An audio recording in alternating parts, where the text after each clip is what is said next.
Welcome. Today we delve into the timeless wisdom of Dale Carnegie's How to Win Friends and Influence People. This book, a self-help classic, has been a beacon of enlightenment for millions, guiding them to improve their personal and professional relationships. It's not just a book, it's a manual for navigating the complex world of human interactions with grace, empathy, and genuine interest.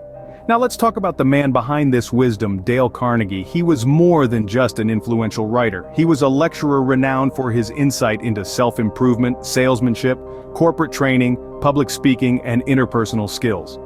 Carnegie's teachings have transcended generations, and his principles have been implemented by many to achieve success and fulfillment in their lives. Dale Carnegie's wisdom remains as relevant today as when it was first published in 1936.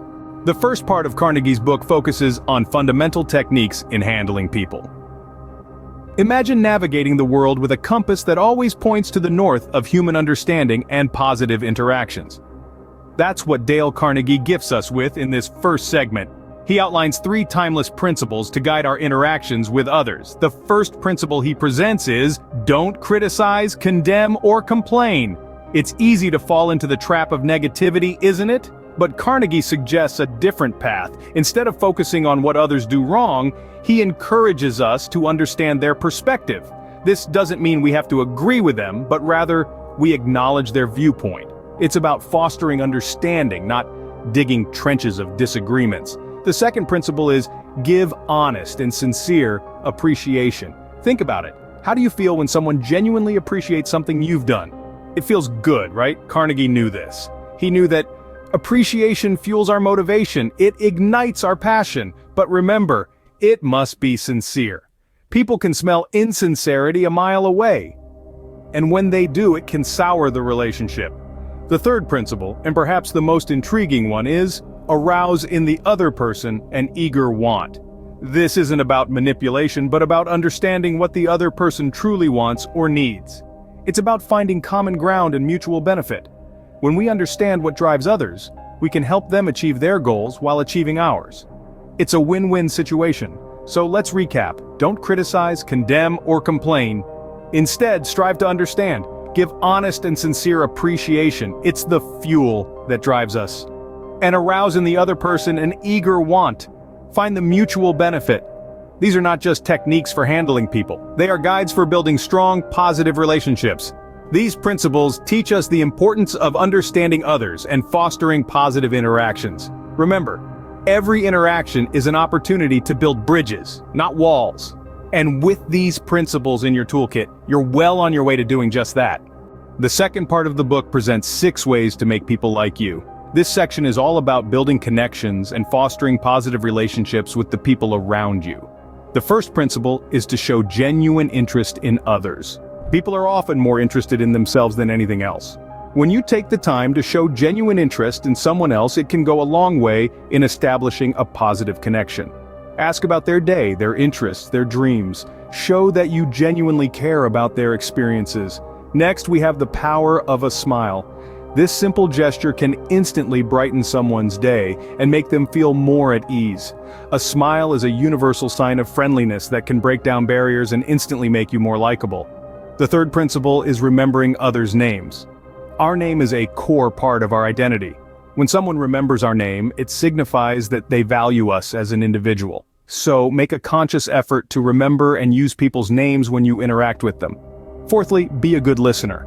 In a world where everyone wants to be heard, being a good listener can be a rare and valuable trait. When you listen to someone, you show them that their words matter, that their thoughts and feelings are important. The fifth principle is to talk in terms of others' interests. If you can align what you're saying with what someone else is interested in, you'll capture their attention and they'll be more inclined to like you.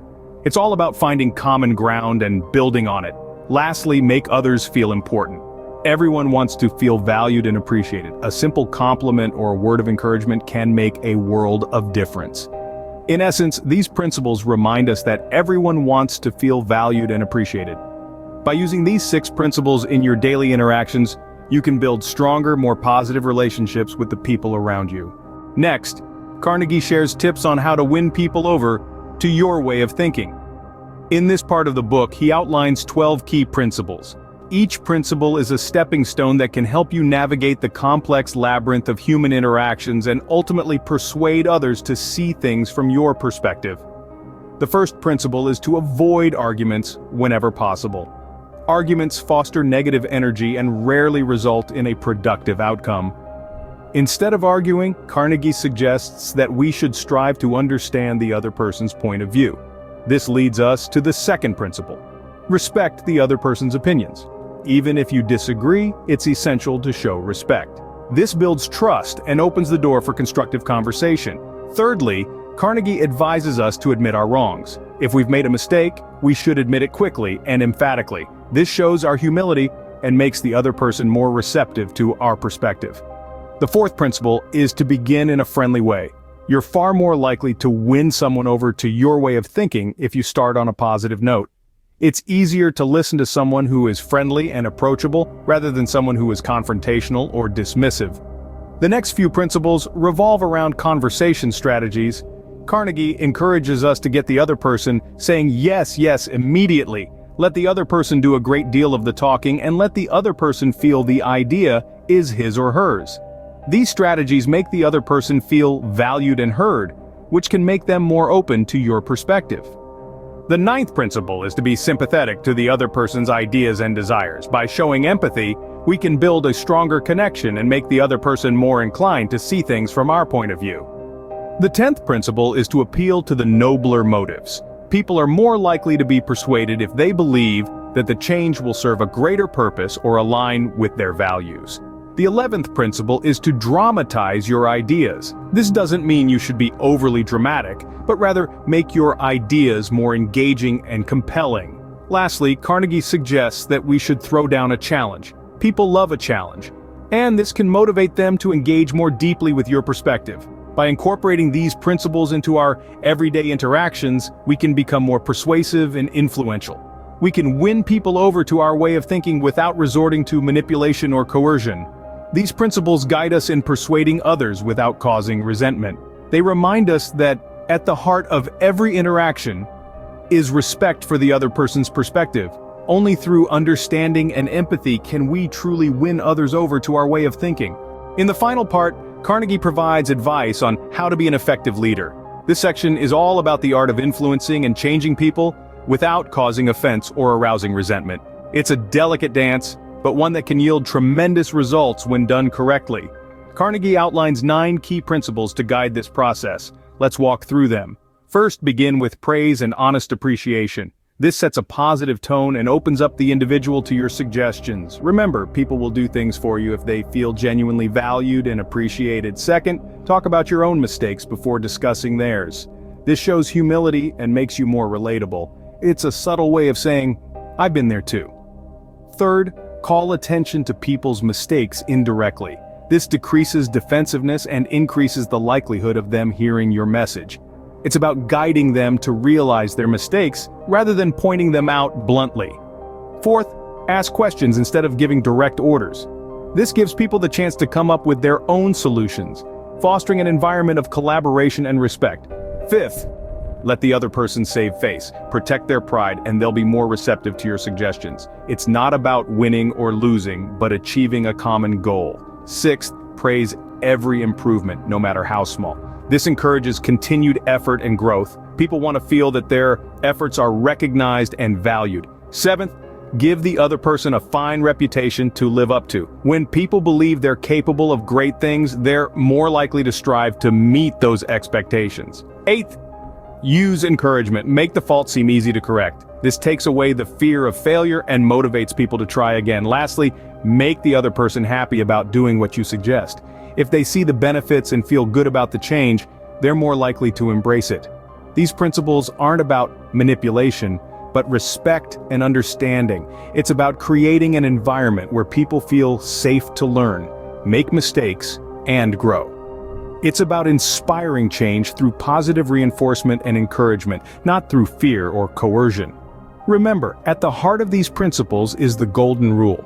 Treat others as you want to be treated. Lead with empathy and understanding, and you'll find people are more willing to follow. These principles teach us that leading is about fostering growth and change in a respectful and positive way. In summary, How to Win Friends and Influence People offers invaluable advice on improving interpersonal relationships. Now let's recap the major areas covered in the book. Firstly, we explored the fundamental techniques in handling people. This section emphasized the importance of avoiding criticism, showing genuine interest and acknowledging the desires of others. Remember, people are driven by their own interests, so understanding and acknowledging these interests is key to successful interpersonal relationships. Next, we delved into the 6 ways to make people like you. These principles are centered around being friendly, being genuinely interested in others, and making the other person feel important. By applying these techniques, you can build a rapport and create a positive atmosphere that fosters mutual respect and understanding. In the 3rd section, we learned about winning people to your way of thinking. The key takeaway here is to respect other people's opinions and never say you're wrong. It's about creating an environment where your ideas are presented in a way that makes others want to agree with you. This isn't about manipulation, but rather about mutual understanding and shared perspectives. The 4th part focused on leadership and how to change people without giving offense or arousing resentment. The lessons here revolve around the principle of leading with praise before gently pointing out any mistakes. It also highlights the importance of making the other person happy about doing what you suggest. The beauty of these principles is that they are interconnected and universally applicable. They can be used in any situation, whether it's in your personal life, at work, or in your community. These techniques are not about winning at the expense of others, but about creating win-win situations. So as we wrap up our discussion, remember that the essence of this book lies in understanding and respecting the human need for validation and appreciation. In the end, we all want to feel valued, understood, and appreciated. This book's enduring appeal lies in its timeless advice on understanding and respecting the human need for validation and appreciation. To wrap up our journey through Carnegie's wisdom, let's pause a moment and reflect on the transformative power of these principles. They are not merely words on a page, but guiding lights for our interactions, our relationships, and ultimately our lives. But like any powerful tool, their true potential is realized only when put to use. So, I invite you to apply these principles in your daily life. Start with small steps. The next time you're in a conversation, genuinely listen. Show an interest in the other person's thoughts and feelings. Don't criticize, condemn, or complain. Instead, aim to understand, to empathize. You might be surprised by the profound impact these simple shifts can make. They can turn a heated argument into a constructive discussion, a casual acquaintance into a trusted friend, a strained relationship into a harmonious bond. And as these positive changes occur, they create a ripple effect, touching every aspect of your life, from your personal happiness to your professional success. Of course, every journey is unique, and yours will be no exception. You might stumble, you might soar, but every step will bring you closer to becoming the best version of yourself. So don't be afraid to experiment, to adapt, to grow. And as you embark on this exciting journey, remember to share your experiences. Your insights, your challenges, your victories, they can inspire others and enrich this collective journey we are all part of. So go ahead, share your thoughts, your stories in the comments section. Let's create a vibrant community where we learn from each other, support each other, and together navigate the fascinating landscape of human relationships.